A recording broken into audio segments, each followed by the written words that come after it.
할렐루야, 오늘도 좋은 날입니다. 호세아 3장 1절에서 3절까지 말씀 묵상입니다. 오늘은 조건 없는 사랑이라는 제목으로 말씀을 나누도록 하겠습니다. 제임스 몽고메리 보이스라는 신학자는 호세아 3장을 가리켜 성경에서 가장 위대한 사랑의 장이라고 했습니다. 또한 어떤 신학자는 호세아서 3장을 가리켜 구약의 요한복음 3장이라고 했습니다. 신약 성경에서 가장 유명한 장이 있다면 그것은 아마도 요한복음 3장 16절이 들어있는 요한복음 3장일 것입니다. 그런데 호세아서 3장은 요한복음 3장의 그림자가 된다는 것입니다. 호세아 3장 1절은 이렇게 시작합니다. 주께서 내게 말씀하셨다. 호세아야, 너는 또 가서 다른 남자와 연애하여 음행을 저지른 내 아내를 되찾아오거라.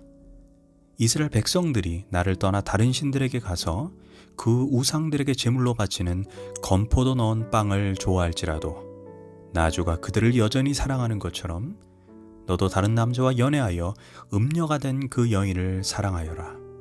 여기에서 음란한 여인은 고멜을 가리킵니다. 고멜은 호세아와 결혼한 후에도 반복해서 다른 남자와 간음을 저질렀습니다. 결국 남편과 세 아이들을 버리고 다른 남자에게로 떠나버렸습니다. 어리석은 고멜은 호세아와 헤어지고 난 후에 처음에는 사랑처럼 느꼈을지 모르지만 나중에는 결국 그 남자에게 성놀이개로 이용만 당하다가 결국 노예시장에 팔렸습니다. 그런데 하나님께서 호세아에게 다른 남자와 연애하여 음행을 저지른 그 여인을 다시 데려와서 아내로 삼고 사랑해 주라고 명령을 내리시는 것입니다. 아니, 배신당한 거를 생각하면 때려 죽여도 시원찮을 판에 용서를 넘어 사랑을 해주라는 것입니다. 도저히 인간의 계산으로는 이해할 수 없는 사랑입니다. 그러나 하나님이 호세아에게 고멜을 사랑하라는 근거가 무엇입니까?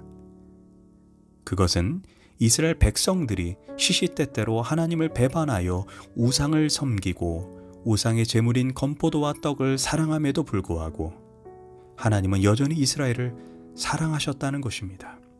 그런데 너가 고멜을 사랑하지 못할 이유가 무엇이냐는 것입니다. 우리는 사람이 한번 타락하고 간음을 저지르면 회복될 수 없다고 생각합니다. 누구든지 나쁜 물이 들어서 죄에 빠지고 인생을 망치면 더 이상 좋아질 수 없다고 생각합니다. 그런데 하나님은 그런 사람까지도 포기하시지 않고 사랑하신다는 것입니다. 그 이유는 하나님은 완전히 타락한 인간조차도 다시 깨끗하게 하실 능력이 있으시기 때문입니다. 그래서 호세아에게 노예로 팔려간 고멜을 다시 찾아오라고 말씀하신 것입니다. 사실 인간의 머리로는 참으로 이해할 수 없는 하나님의 요구입니다.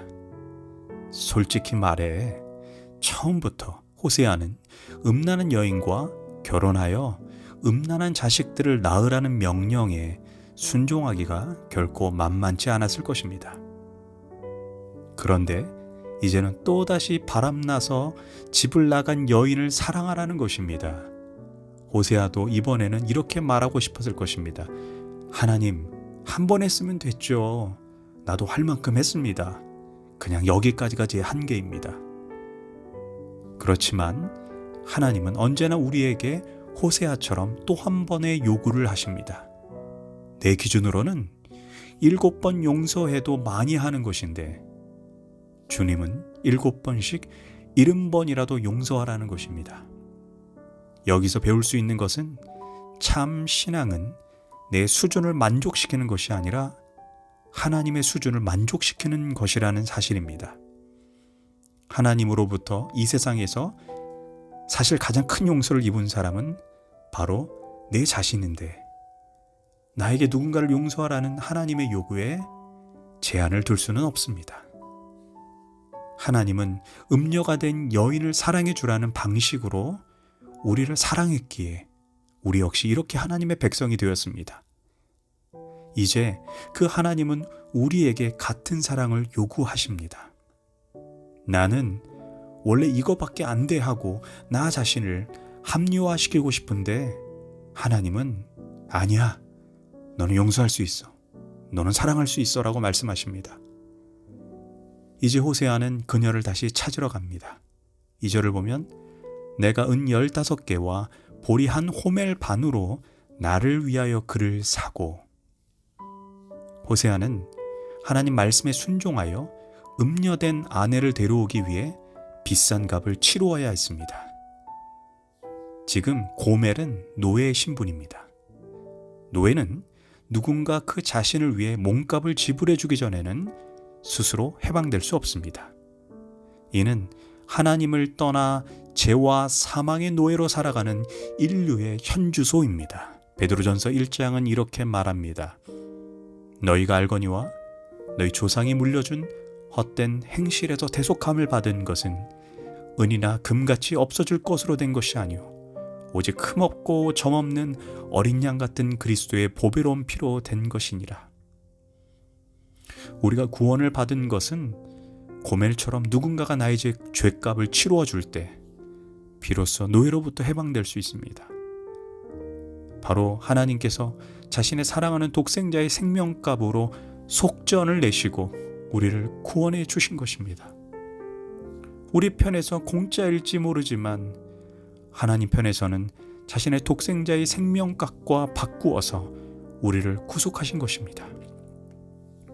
고멜은 아무런 행위와 공로 없이 아내의 자리, 신부의 자리를 다시 회복했습니다.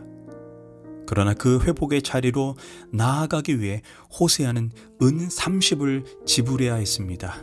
그 당시 매우 큰 가격입니다. 그뿐입니까? 호세아는 자기의 생명과 자존심조차 다 내려놓았습니다. 그리고 다시 그녀를 산 것입니다. 그런데 놀라운 것은 호세아가 값을 주고 고멜을 사오면서 이런 말을 합니다. 2절을 보면 나를 위하여 라고 고백합니다.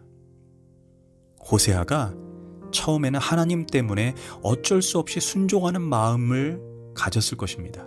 그런데 막상 고멜을 용서하기로 결심하고 나니 이는 고멜이 단지 불쌍해서 또는 하나님이 시켜서 어쩔 수 없어서 한 게 아니라 이는 나를 위한 일이었다라고 고백하고 있다는 것입니다. 한번 생각해 봅시다. 우리가 누군가를 용서하는 것이 나를 위한 일입니까? 그를 위한 일입니까? 우리 대부분은 그를 위해서라고 답할 것입니다. 그러나 호세아를 통해 알 수 있는 것은 신앙적 순종, 신앙적 행위는 결국 나를 위해서, 내 영혼을 위해서 하는 것이라는 것입니다.